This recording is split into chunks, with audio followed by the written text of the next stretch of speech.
আমি প্রেম চাই না, কারণ প্রেমে বিচ্ছেদ থাকে। আমি ভালোবাসা চাই, যার কোনো শেষ অধ্যায় নেই। সম্পর্ক যখন নতুন হয়, মানুষ তখন অজুহাত খোঁজে কথা বলার জন্য। আর সম্পর্ক যখন পুরনো হয়, তখন মানুষ অজুহাত দেখায় এড়িয়ে যাওয়ার জন্য। মিথ্যা আশা দিয়ে কাউকে অপেক্ষায় না রেখে সত্যিটা বলে দূরে রাখাই ভালো, কারণ অপেক্ষার ক্ষত কখনোই শেষ হয় না। একটি মেয়ের আবদার তার বাবার থেকে বেশি কেউ পূরণ করে না। মানুষ সবসময় একরকম থাকে না। মানুষ শেখে, শিক্ষা পায়, অতপর বদলায়। ধরে রেখে লাভ নেই, ছেড়ে দিতে শেখো।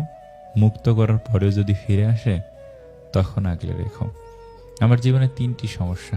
নাম্বার 1, আমি অনেক বেশি ভাবি। নাম্বার 2, আমি সবাইকে অনেক বেশি ভালোবেসে ফেলি। নাম্বার 3, বিশ্বাস করে ফেলি। কখনো গায়ের রং দেখে প্রেম করা ঠিক না। মনে রাখবেন, কালো পিঁপড়ার চেয়ে লাল পিঁপড়া বেশি কামড়ায়। সেই সম্পর্কগুলোই শেষ অবধি টিকে যায়, যে সম্পর্কের সময়ের সাথে সাথে একে অপরের প্রতি গুরুত্ব কমে না। কথা বলতে বলতে একটা সময় বন্ধুত্ব হয়, আবার কথা না বলতে বলতে একসময় সেই বন্ধুত্বে দূরত্বের সৃষ্টি হয়। মানুষ কখনো পারফেক্ট হয় না, মানুষের সম্পর্কটাই পারফেক্ট হয়।